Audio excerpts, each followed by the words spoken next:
কয় বন্ধু তুমি 3 দিন তোর বাড়িতে গেলাম দেখা পেলাম না। মানুষ কয় 3 দিন যা দেখা হয় না, এই শয়তানের সাথে সম্পর্ক রাখলে গাড়ি ভাড়া দিতে দিতে জীবন শেষ। ও গান আর মার্কেটে চললো না, কথা ঠিক কিনা? এরপরে আর এক শিল্পী এসে কইলো দেখা না হলে একদিন বুকের ভিতর করে চিনছি। মানুষকে তো মারাত্মক রোগ, করোনা ভাইরাসের চাইতে খারাপ, কথা কয় না কে? বুকের ব্যথায় যখন তখন মরার সম্ভাবনা আছে, কথা ঠিক কিনা? ও গান আর মার্কেটে চললো না। আর এক শিল্পী এসে কয় কাল তো ছিলাম ভালো, আজ আমার কি হলো সে কথা বলবার পারি না। মানুষকে তো আরো শয়তান রে, কালকের কথা আজকে ভুলে গেছে, এরকম আছে না নাই? তার মানে কি এক একটা মার্কেটে গান আসে 2 দিন 4 দিন শোনে, মানুষের পরে ভাল লাগে না। ও প্রিয়া তুমি কোথায়, কে শয়তান তোমাকে খুঁজতেছে, কৃষক নফল নামাজ পড়ার জন্য। এগুলো গান যুবকেরা শুনেছে, রং তামাশা করেছে। ওই যে আমাদের আপা এসে গান গাইলো, বন্ধু যখন বউ নিয়ে আমার বাড়ির সামনে দিয়ে রঙ করে হাঁটে যায়, আর ওর বুকটাই বলে ফাটে যায়, কথা কন না কে? এ বন্ধু বউ নিয়ে যাওয়া জায়েজ না হারাম? বউ নিয়ে ঘোরা জায়েজ না হারাম? জায়েজ, জায়েজ। বউ নিয়ে ঘোরা জায়েজ, কিন্তু বউ বাদ দিয়ে বান্ধবী নিয়ে ঘোরা হলো হারাম, কথা ঠিক কি না? তাহলে এগুলো গানের দ্বারা যুব সমাজকে নষ্ট করা হচ্ছে, মুসলমানের ঈমানকে ধ্বংস করা হচ্ছে, পাপের দিকে ডাকা হচ্ছে, কথা কন না কে? রাগ করতেছেন? আপনাদের মসজিদের ইমাম সাহেব, উনি যদি ওনার বউকে নিয়ে পাবনা মার্কেটে যায়, আপনি বলবেন না? কিছু বলবেন না? হুজুর ওনার বউকে পর্দা করে নিয়ে যায়, যাক কোনো সমস্যা নেই। কিন্তু হুজুর যদি ওনার বউকে বাদ দিয়ে সভাপতির বউ নিয়ে যায়, আপনি কি বলুন? হুজুর ভালোই মনে করছিলাম, আপনার ভিতরে ভেজাল আছে, কথা কয় না কে? তার মানে বউ নিয়ে ঘোরা এটা সবাই পছন্দ করে, কিন্তু বউ বাদ দিয়ে বান্ধবী নিয়ে ঘোরা জায়েজ না হারাম? তাহলে এগুলো গান শুনলে যুব সমাজ নষ্ট হয়ে যাবে। আবার ওই একই গানের ভিতরে বলে তুমি বন্ধু ইউসুফ ভাই আমি জোলেখারে তুইয়া। ইউসুফ নবীকে জোলেখার সাথে প্রেম করেছে না জোলেখা প্রেমের ফাঁদ পেতেছিল, কথা কয় না কে? এজন্য জোলেখার ছলনার ফাঁদের কারণে ইউসুফ নবীকে বিনা দোষে 9.5 বছর জেল খাটাইছে, কথা বলে ঠিক কিনা? এই জন্য যুবক, লাহওয়াল হাদিস এই শব্দের দ্বারা গান বাদ্যযন্ত্র, গিটার, তবলা, হারমোনিয়াম সবকিছু আল্লাহ হারাম করে দিয়েছে, কথা বলেন ঠিক কিনা? মুসলমান গান বাজনা শ্রবণ করা জায়েজ না হারাম? তাহলে এগুলো শোনা যাবে না। আল্লাহ হেদায়েত দান করুক, সরে বলেন আমিন। মোবাইলে গান থাকলে এখনই ডিলিট করে দাও। এবার চলো, কষ্ট হচ্ছে আপনাদের? একটা গান 2 দিন 4 দিন 5 দিন শোনে, মানুষ প্যান প্যানি বন্ধ করো, কি যে বাদাম, কিসের বাদাম বন্ধ কর, কথা কয় না কে? আছে না নাই? রাগ করতেছেন? আমার বাবাজিরা কিন্তু কোরআন ছোটবেলায় বাবার হাত ধরে মসজিদে গিয়ে ইমাম সাহেবের কণ্ঠে সূরা ফাতিহা শুনেছিলেন। আজকে আপনার বয়স 30, 40, 50 বছর, যারা 5 ওয়াক্ত সালাত আদায় করে দিনের মধ্যে 40 বার সূরা ফাতিহা তাকে তেলাওয়াত করতে হয়। কোন মানুষ কি বলেছে বিরক্ত লাগে, ভাল লাগে না, কাল থেকে অন্য সূরা দিয়ে পড়বো? ইমাম সাহেব যদি বলে 25 বছর ইমামতি করলাম, এত বছর তোমাদেরকে আমি কোরআন হাদিসের নিয়ম অনুযায়ী সূরা ফাতিহা দিয়ে নামাজ পড়াইলাম, এখন কাল থেকে আমি সূরা ইখলাস দিয়ে পড়াইতে চাই, এটা নতুন নিয়ম, আপনারা কি মানবেন? ইমাম সাহেব যদি বলে প্রথমে কুল হুয়াল্লাহু আহাদ, আপনারা বলবেন পিছন থেকে কি আল্লাহু আকবার। হুজুর আগে সূরা ফাতিহা পড়েন, এরপরে অন্য সূরা ধরেন। আর বেশি ক্লান্ত হয়ে থাকলে ইমামতি বাদ দিয়ে বাড়িতে যান। যেই হুজুর সূরা ফাতিহা যারা নামাজ পড়ায়, বিনা বেতনেও চাকরি করলে আমরা নামাজ পড়ব না। তার মানে কি কোরআনের ভিতরে আল্লাহ এমন একটা মধু, এমন একটা আকর্ষণ দিয়েছে, কিয়ামত পর্যন্ত কোরআন শোনার পরেও কোনদিন বিরক্ত লাগবে না, খারাপ লাগবে না। খারাপ লাগবে তাদের আবু জেহেলের মতো মনটা শয়তানি ভরা যাদের। কথা ক্লিয়ার নাকি কোনো ভেজাল আছে? তাহলে বিশ্বনবী তখন তিলাওয়াত করে শোনায় দিলেন, জবান ছেড়ে পড়েন, ইন্না আ'তাইনাকাল কাউসার। আল্লাহু আকবার বলেন। আমার আল্লাহ রাব্বুল আলামিন বলেন, নিশ্চয় আমি আপনাকে হাউজে কাউসার দান করেছি, নিশ্চয় আমি আল্লাহ পাক আপনাকে হাউজে কাউসারের মালিক বানায়া দিয়েছি। পৃথিবীর অন্য কোন নবীকে আল্লাহ পাক হাউজে কাউসার দান করেন না, বিশ্ব নবীকে আল্লাহ পাক হাউজে কাউসার দান করেছেন। জোরে বলেন সুবহানাল্লাহ। আমার আল্লাহ বলেন, ইন্না আ'তাইনাকাল কাউসার, নিশ্চয় আমি আল্লাহ পাক আপনাকে কি বানাই, কি দান করেছি? কাউসারের মালিক বানায় দিয়েছি। বলেন সুবহানাল্লাহ।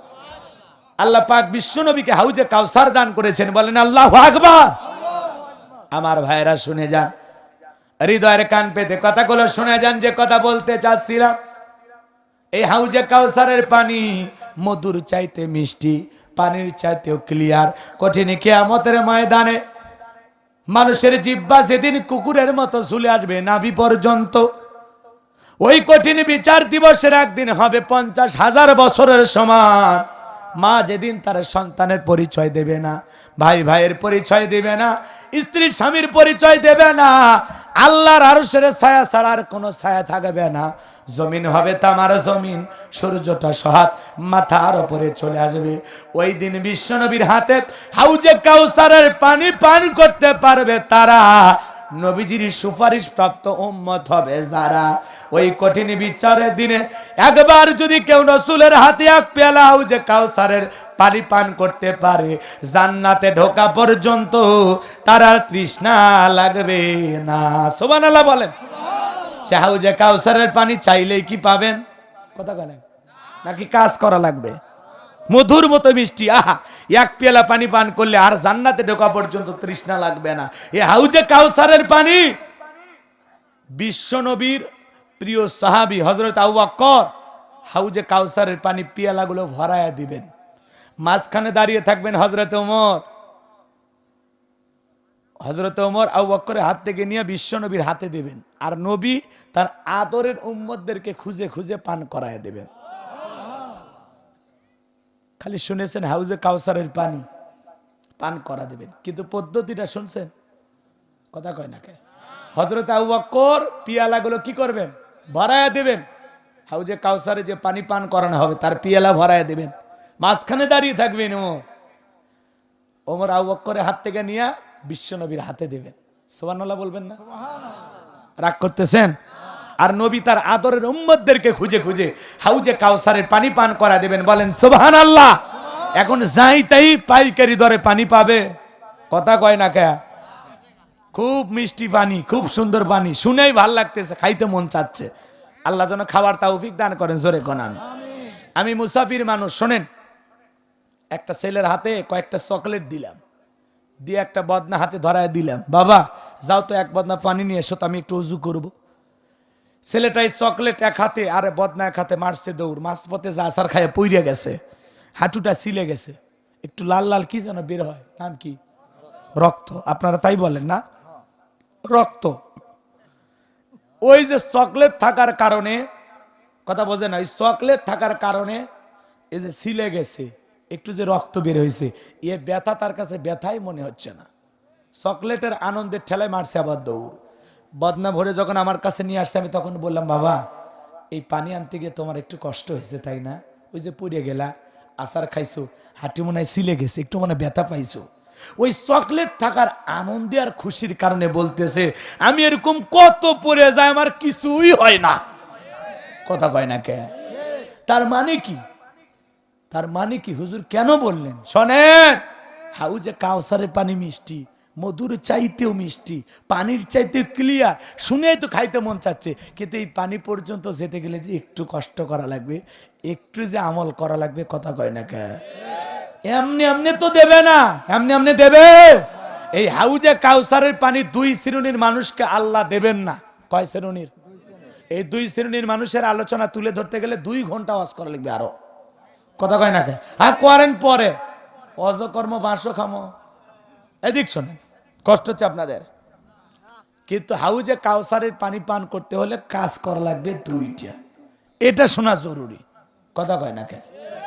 হাউজে কাউসারের পানি আমনে আমনে আল্লাহ দেবে নাকি কাজ করা লাগবে? কয়টি? আরো জোরে। 2টি কাজ করা লাগবে। আল্লাহ 2 নাম্বার আয়াতে বলেন, ফাসাল্লি রাব্বিকা ওয়ানহার, ফাসাল্লি রাব্বিকা ওয়ানহার। 1 নাম্বার হলো ফাসাল্লি রাব্বিকা, রবের উদ্দেশ্যে সালাত আদায় করা লাগবে। কার উদ্দেশ্যে? জোরে জোরে কোন। সালাত হবে একমাত্র কার জন্য? ফাসাল্লি রাব্বিকা, একমাত্র রবের উদ্দেশ্যে সালাত আদায় করা লাগবে। সালাত হবে একমাত্র আল্লাহর জন্য। সালাত একমাত্র কার জন্য? আল্লাহর জন্য। কুলিন্না সালাতি ওয়া নুসুকি ওয়া মাহইয়ায়া ওয়া মামাতি লিল্লাহি রাব্বিল আলামিন।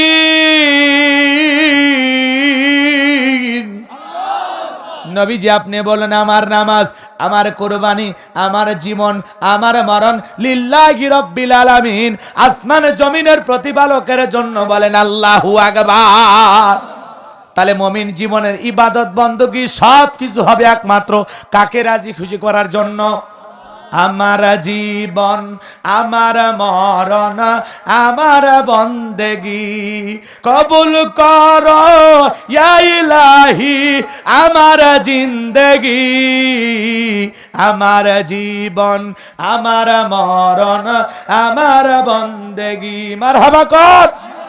তাহলে বলেন তো বাজান, সালাত হবে একমাত্র কার জন্য?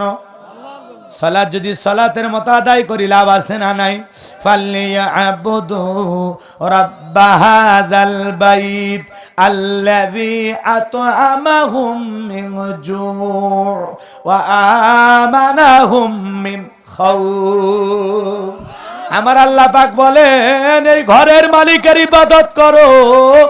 হ্যাঁ বন্ধুরা, আজকের ভিডিও কিন্তু এই পর্যন্ত। এরপরে কিন্তু আবার আমরা নতুন কোনো একটা ভিডিও নিয়ে উপস্থিত হবো। তাই বন্ধুরা, আমার এই চ্যানেলটাকে যারা সাবস্ক্রাইব করবেন তারা কিন্তু প্লিজ দয়া করে সাবস্ক্রাইব করে নিও।